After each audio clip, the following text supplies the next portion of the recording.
Hi friends, രാവിലെ എൻ്റെ ഒരു കുഞ്ഞ് വ്ളോഗാണേ. ഒരു വ്ളോഗെന്ന് പറയാനല്ല, ഒരു മോർണിംഗ് റൊട്ടീൻ. രാവിലെ ഞാൻ ഓർക്കാനായിട്ട് ചായയൊക്കെ ഇട്ടിട്ട് വന്നിട്ട് ഇരുന്നിട്ട് ഏട്ടനെ വിളിച്ചത്. ഏട്ടനപ്പം വന്നു. കുഞ്ഞാവ് അപ്പോഴത്തേക്ക് എണീറ്റായിരുന്നു. അപ്പോൾ ഏട്ടൻ കുഞ്ഞാവേനെ എടുത്തുകൊണ്ട് വന്ന് അവിടെ ഇരുന്ന് ഞങ്ങൾ രണ്ടുപേരും പിന്നെ ചായ കുടിച്ചു. ഞാൻ അപ്പം അതിനിടയിൽ കൂടി പോയി പുട്ടൊക്കെ പുഴുങ്ങി. ഇന്നലത്തെ കറി ഉണ്ടായിരുന്നു, നല്ല പോർക്ക് മേടിച്ചായിരുന്നു ഏട്ടന് വേണ്ടിയിട്ട്. അപ്പോൾ അതും പുട്ടുമായിരുന്നു രാവിലെ കാപ്പിക്ക്. ഞാൻ അത് ഉണ്ടാക്കിക്കൊണ്ട് വന്ന് ഞാൻ അപ്പോഴും കുറച്ച് ചായ കുടിച്ചിട്ട് ഞാൻ പിന്നെ ബാക്കി കുടിച്ചേ. അപ്പോൾ ഏട്ടൻ ദേ കുളിച്ചിട്ട് വന്ന് ഇരിക്കും. അപ്പം ഞാൻ മുടി ഇങ്ങനെ ഇരിക്കുന്നതുകൊണ്ട് കളിയാക്കിക്കൊണ്ടിരുന്ന ഏട്ടനെ. പിന്നെ ഞാൻ അടുത്തിരുന്ന് ചായ കുടിച്ചു. ഏട്ടനപ്പോൾ പുട്ടൊക്കെ കഴിച്ചു. ഞങ്ങളവിടെ കുഞ്ഞാവേനെ പായിട്ട് തറയിൽ നിലത്ത് കിടത്തിയേക്കുക. അവളെ നോക്കിയിട്ടാണ് ഏട്ടൻ നോക്കി ചിരിച്ചുകൊണ്ടിരുന്നു. പിന്നെ ഏട്ടൻ എൻ്റെ അടുത്ത് ചോദിക്കുമായിരുന്നു, ചിക്കൻ കറി ഇല്ലേ? ഇന്നലെ എനിക്ക് ചിക്കനാണ് മേടിച്ചത്, ഞാൻ ഇന്നലെ അത് കഴിച്ചില്ല. അപ്പം അത് പിന്നെ ഏട്ടൻ റെഡിയാവുന്നത് നോക്കി ഇവൾ ഇവിടെ നിന്നിട്ട് ചിരിക്കുക. അച്ഛൻ ഒരുങ്ങി എവിടെ പോകാമെന്ന് മനസ്സിലായി. പുള്ളിക്കാരത്ത് ചോദിച്ച് പുള്ളിക്കാരിയും കൊണ്ട് പോകുമായിരിക്കും എന്ന് വിചാരിച്ച് സന്തോഷത്തോട്ട് തുള്ളിച്ചാടിയതത്. പിന്നെ ഏട്ടൻ എടുത്തുകൊണ്ട് ഇറങ്ങിയപ്പോൾ വലിയ തുള്ളൽ. ഇയാളുടെ വിചാരം ഇയാളെയും കൊണ്ട് പോകുക എന്നുള്ള സന്തോഷം ഇയാൾക്ക്. ഏട്ടൻ തിരിച്ച് ഹെൽമെറ്റ് എടുത്തിട്ട് വന്നിട്ട് എൻ്റെ അലിഞ്ഞ് തന്ന്. അപ്പോഴത്തേക്കങ്ങ് വിശപ്പുമായി അയാൾക്ക്.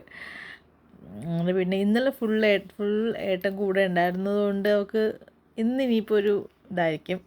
പിന്നെ എൻ്റെ തന്ന് ഞാൻ പിന്നെ കൊണ്ടുവന്ന് എണ്ണ തേച്ച് കിടത്തി. അച്ഛന് ടാറ്റയും ബൈബൈയൊക്കെ പറഞ്ഞിട്ട് എൻ്റെ ലോട്ട് വന്നേ. പിന്നെ ഞാൻ കൊണ്ടുവന്ന് കുളിപ്പിക്കാനായിട്ട് കൊണ്ടുവന്ന് എണ്ണയൊക്കെ തേച്ച് കിടത്തി. പിന്നെ പോയി റൂമൊക്കെ ഒന്ന് കട്ടിൽ ഒതുക്കിയിടാമെന്ന് ചോദിച്ചു. ആ സമയം കൊണ്ട് ചെന്നപ്പോൾ മടക്കാൻ ഒരുപാട് തുണി ഉണ്ടായിരുന്നു. മോളുടെ തന്നെ മടക്കമുള്ള തുണിയൊക്കെ ഉണ്ടായിരുന്നു. ഏകദേശം ബെഡൊക്കെ രാവിലെ ആകുമ്പോൾ ഈ കോല. അപ്പം പിന്നെ അവളുടെ തുണിയെല്ലാം മടക്കി. അവളുടെ തന്നെ ഒരു തൊട്ടിലുണ്ട്, നമ്മളുടെ ഒരു ഇലക്ട്രിക്കിൻ്റെ തൊട്ടിൽ നമ്മൾ മേടിച്ചായിരുന്നു നോക്ക്.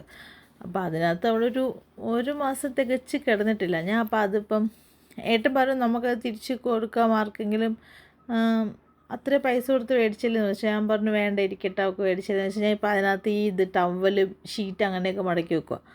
അപ്പോൾ അതെല്ലാം ഒതുക്കി പെട്ടെന്നൊന്ന് തട്ടിക്കൊഴിഞ്ഞ് വൃത്തിയാക്കിയിട്ട്, കാരണം അവൾ അപ്പോഴത്തേക്ക് കരഞ്ഞ് എണ്ണ തേച്ചുകൊണ്ട് കിടന്നതല്ലേ. പിന്നെ ഞാൻ അടുത്ത് കയ്യിൽ വെച്ചിട്ട് എല്ലാം പെട്ടെന്ന് തട്ടിക്കൊടഞ്ഞൊന്ന് വൃത്തിയാക്കിയിട്ട് ഷീറ്റൊന്നും മാറാൻ നിന്നില്ല.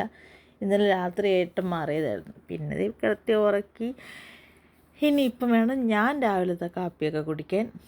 സമയം ഏകദേശം 12:30 ആയി. അപ്പോൾ ഓക്കെ ഫ്രണ്ട്സ്, വീഡിയോ ഇഷ്ടപ്പെടുവാണെങ്കിൽ ഒന്ന് ലൈക്ക് ചെയ്യണേ.